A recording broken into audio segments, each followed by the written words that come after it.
The Tailor of Gloucester by Beatrix Potter.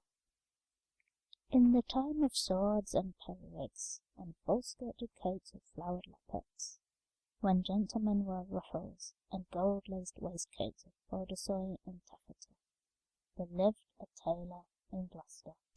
He sat in the window of a little shop in Westgate Street, cross-legged on a table from morning till dark. All day long, while the light lasted, he sewed and snippeted, piecing out his satin and pompadour and lute-string. Stuffs had strange names, and were very expensive in the days of the Tailor of Gloucester. But although he sewed fine silk for his neighbours, he himself was very, very poor. A little old man in spectacles, with a pinched face, old crooked fingers, and a suit of threadbare clothes. He cut his clothes without waste according to his embroidered cloth. There were very small ends and snippets that lay about on the table. 2 narrow breadths for naught, except waistcoats for mice, said the tailor. One bitter cold day near Christmas time, the tailor began to make a coat of cherry-coloured corded silk embroidered with pansies and roses, and a cream-coloured satin waistcoat trimmed with gauze and green worsted chenille for the Mayor of Gloucester. The tailor worked, and he thought to himself. He measured the silk, and turned it round and round, and trimmed it into shape with his shears. The table was all littered with cherry-coloured snippets. No breadth at all, and cut on the cross. It has no breadth at all. Tippets for mice, and ribbons for mobs. For mice, said the Tailor of Gloucester.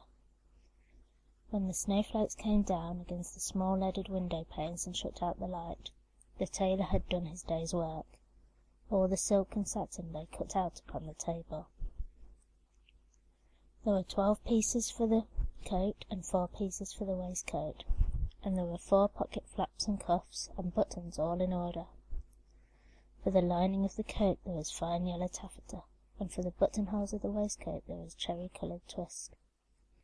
And everything was ready to sew together in the morning, all measured and sufficient, except that there was wanting just one single skein of cherry-coloured twisted silk.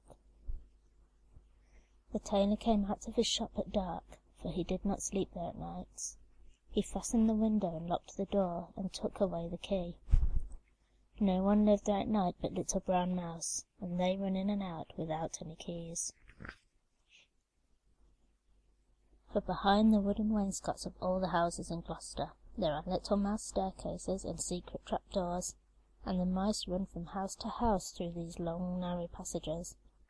They can run all over the town without going into the streets. But the tailor came out of his shop and shuffled home through the snow. He lived quite near-by in College Court, next the doorway to College Green, and although it was not a big house, the tailor was so poor he only rented the kitchen. He lived alone with his cat. It was called Simpkin. Now all day long while the tailor was out at work, Simpkin kept house by himself, and he also was fond of the mice, though he gave them no satin for coats. "Meow," said the cat when the tailor opened the door. "Meow." The tailor replied, "Simpkin, we shall make our fortune, but I am worn to a ravelling. Take this groat, which is our last 4pence, and Simpkin, take a china pipkin. Buy a pennyworth of milk, bread, and a pennyworth of sausages. And oh, Simpkin, with the last penny of our 4pence, buy me 1 pennyworth of cherry-coloured silk. But do not lose the last penny of the 4pence, Simpkin, or I am undone and worn to a thread paper, for I have no more twist." Then Simpkin said again, "Meow," and took the groat and the pipkin, and went out into the dark. The tailor was very tired and beginning to be ill. He sat down by the hearth and thought to himself about that wonderful coat. "I shall make my fortune, to be cut by us. The Mayor of Gloucester is to be married on Christmas Day in the morning, and he hath ordered a coat and an embroidered waistcoat, that be lined with yellow taffeta, and the taffeta sufficeth. There is no more left over in snippets than will serve to make tippets for mice." Then the tailor started, for suddenly, interrupting him from the dresser at the other side of the kitchen came a number of little noises. Tip, tap, tip, tap, tip, tap, tip. "Now what can that be?" said the Tailor of Gloucester, jumping up from his chair. The dresser was covered with crockery and pipkins, willow pattern plates, and teacups and mugs. The tailor crossed the kitchen and stood quite still beside the dresser, listening and peering through his spectacles. Again from under a teacup came those funny little noises. Tip, tap, tip, tap, tip, tap, tip. "This is very peculiar," said the Tailor of Gloucester, and he lifted up the teacup, which was upside down. Out stepped a little live lady mouse, and made a curtsy to the tailor. Then she hopped away down off the dresser and under the wainscot. The tailor sat down again by the fire, warming his poor cold hands and mumbling to himself. The waistcoat is cut out from peach-coloured satin, tambour stitch and rosebuds and beautiful floss silk. Was I wise to entrust my last 4 pence to Simpkin? 1 and 20 buttonholes of cherry-coloured twist. But all at once from the dresser there came other little noises. Tip-tap, tip-tap, tip-tap, tip. "This is passing extraordinary," said the Tailor of Gloucester, and turned over another teacup, which was upside down. Out stepped a little gentleman mouse and made a bow to the tailor. And then from all over the dresser came a chorus of little tappings, all sounding together and answering one another, like watch beetles in an old worm-eaten window shutter. Tip-tap, tip-tap, tip-tap, tip. And out from under teacups and from under bowls and basins stepped other and more little mice, who hopped away down off the dresser and under the wainscot. The tailor sat down close over the fire, lamenting, 1 and 20 buttonholes of cherry-coloured silk. To be finished by noon of Saturday, and this is Tuesday evening. Was it right to let loose those mice, undoubtedly the property of Simpkin? Alack, I am undone, for I have no more twist. The little mice came out again and listened to the tailor. They took notice of the pattern of that wonderful coat. They whispered to one another about the taffeta lining and about little mouse tippets. And then, all at once, they all ran away together down the passage behind the wainscot, squeaking and calling to one another as they ran from house to house, and not one mouse was left in the tailor's kitchen when Simpkin came back with the pipkin of milk. Simpkin opened the door and bounced in with an angry growl, like a cat that is vexed, for he hated the snow, and there was snow in his ears and snow in his collar at the back of his neck. He put down the loaf and the sausages upon the dresser and sniffed. "Simpkin," said the tailor, "where is my twist?" But Simpkin set down the pipkin of milk upon the dresser and looked suspiciously at the teacups. He wanted his supper of little fat mouse. "Simpkin," said the tailor, "where is my twist?" But Simpkin hid a little parcel privately in the teapot, and spit and growled at the tailor. And if Simpkin had been able to talk, he would have asked, "Where is my mouse?" "Alack, I am undone," said the Tailor of Gloucester, and went sadly to bed. All that night long Simpkin hunted and searched through the kitchen, peeping into cupboards and under the wainscot, and into the teapot where he had hidden that twist, but still he found never a mouse. Whenever the tailor muttered and talked in his sleep, Simpkin said "meow," and made strange horrid noises, as cats do at night. For the poor old tailor was very ill with a fever, tossing and turning in his 4-post bed, and still in his dreams he mumbled, "No more twist, no more twist." And all that day he was ill, and the next day and the next. And what should become of the cherry-coloured coat? In the tailor's shop in Westgate Street, the embroidered silk and satin lay cut out upon the table, 1 and 20 buttonholes, and who should come to sew them when the window was barred and the door was fast locked? But that does not hinder the little brown mice. They run in and out without any keys through all the old houses in Gloucester. Out of doors the market folks went trudging through the snow to buy their geese and turkeys, and to bake their Christmas pies, but there would be no Christmas dinner for Simpkin and the poor old Tailor of Gloucester. The tailor lay ill for 3 days and nights, and then it was Christmas Eve and very late at night. The moon climbed up over the roofs and chimneys and looked down over the gateway into College Court. There were no lights in the windows, nor any sound in the houses. All the city of Gloucester was fast asleep under the snow. And still Simpkin wanted his mice, and he mewed as he stood beside the 4-post bed. But it is in the old story that all the beasts can talk in the night between Christmas Eve and Christmas Day in the morning, though there are very few folk that can hear them or know what it is they say. When the cathedral clock struck 12 there was an answer, like an echo of the chimes, and Simpkin heard it, and came out to the tailor's door and wandered about in the snow.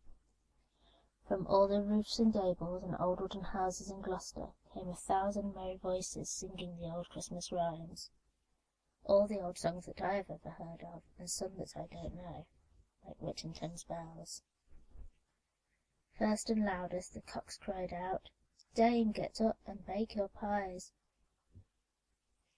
"Oh, dilly, dilly, dilly," sighed Simpkin. Now in a garret there were lights and sounds of dancing, and cats came from over the way. "Hey diddle diddle, the cat and the fiddle, all the cats in Gloucester, except me," said Simpkin. Under the wooden eaves the starlings and sparrows sang of Christmas pies. The jackdaws woke up in the cathedral tower, and although it was the middle of the night the throstles and robins sang. The air was quite full of little twittering tunes. But it was all rather provoking to poor hungry Simpkin. Particularly he was vexed with some little shrill voices from behind a wooden lattice. I think that they were bats, because they always have very small voices, especially in a black frost when they talk in their sleep like the Tailor of Gloucester. They said something mysterious that sounded like, "Buzz, quoth the blue fly, hum, quoth the bee. Buzz and hum they cry, and so do we." And Simpkin went away, shaking his ears as if he had a bee in his bonnet. From the tailor's shop in Westgate came a glow of light, and when Simpkin crept up to peep in at the window it was full of candles. There was a snippeting of scissors, and snappeting of thread, and little mouse voices sang loudly and gaily. 24 tailors went to catch a snail, the best man amongst them durst not touch her tail. She put out her horns like a little Kylo cow, run, tailors, run, or she'll have you all in now. Then without a pause the little mouse voices went on again. Sieve my lady's oatmeal, grind my lady's flour, put it in a chestnut, let it stand an hour. Mew, mew, interrupted Simpkin, and he scratched at the door. But the key was under the tailor's pillow. He could not get in. The little mice only laughed and tried another tune. 3 little mice sat down to spin. Pussy passed by and she peeped in. What are you at, my fine little man? Making coats for gentlemen. Shall I come in and cut off your threads? Oh no, Miss Pussy, you'd bite off our heads. Mew, mew, cried Simpkin. Hey diddle dinkety, answered the little mice. Hey diddle dinkety, poppety pet, the merchants of London they wear scarlet, silk in the collar and gold in the hem, so merrily march the merchant men. They clicked their thimbles to mark the time, but none of the songs pleased Simpkin. He sniffed and mewed at the door of the shop. And then I bought a pipkin and a popkin, a slipkin and a slopkin, all for 1 farthing. And upon the kitchen dresser, added the rude little mice. Mew, scratch, scratch, scuffled Simpkin on the window-sill, while the little mice inside sprung to their feet, and all began to shout at once in little twittering voices, No more twist, no more twist. And they barred up the window shutters and shut out Simpkin. But still through the nicks in the shutters he could hear the click of thimbles, and little mouse voices singing, No more twist, no more twist. Simpkin came away from the shop and went home, considering in his mind.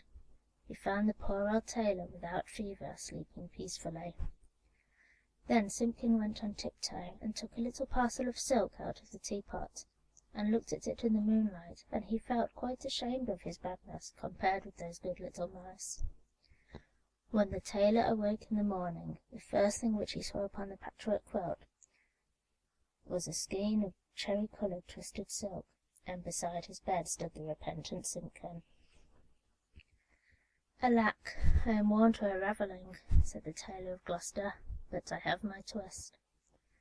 The sun was shining on the snow when the tailor got up and dressed, and came out into the street with Simpkin running before him. The starlings whistled on the chimney-stacks, and the throstles and robins sang, but they sang their own little noises, not the word they had sung in the night. "Alack," said the tailor, "I have my twist, but no more strength, nor time than will serve to make me one single buttonhole, for this is Christmas Day in the morning. The Mayor of Gloucester shall be married by noon, and where is his cherry-coloured coat?" He unlocked the door of the little shop in Westgate Street, and Simpkin ran in like a cat that expects something. But there was no one there, not even one little brown mouse. The boards were swept clean, the little ends of thread and the little silk snippets were all tidied away and gone from off the floor. But upon the table, oh joy! The tailor gave a shout. There, where he had left plain cuttings of silk, there lay the most beautifullest coat and embroidered satin waistcoat that ever were worn by a mayor of Gloucester. There were roses and pansies upon the facings of the coat, and the waistcoat was worked with poppies and cornflowers.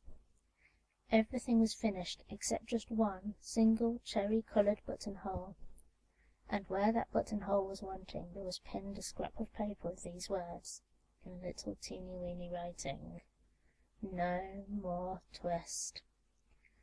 And from then began the luck of the Tailor of Gloucester. He grew quite stout, and he grew quite rich. He made the most wonderful waistcoats for all the rich merchants of Gloucester, and for all the fine gentlemen of the country round. Never were seen such ruffles, or such embroidered cuffs and lappets, but his buttonholes were the greatest triumph of it all. The stitches of those buttonholes were so neat, so neat! I wonder how they could be stitched by an old man in spectacles, with crooked old fingers and a tailor's thimble. The stitches of those buttonholes were so small, they looked as if they had been made by little mice. The end.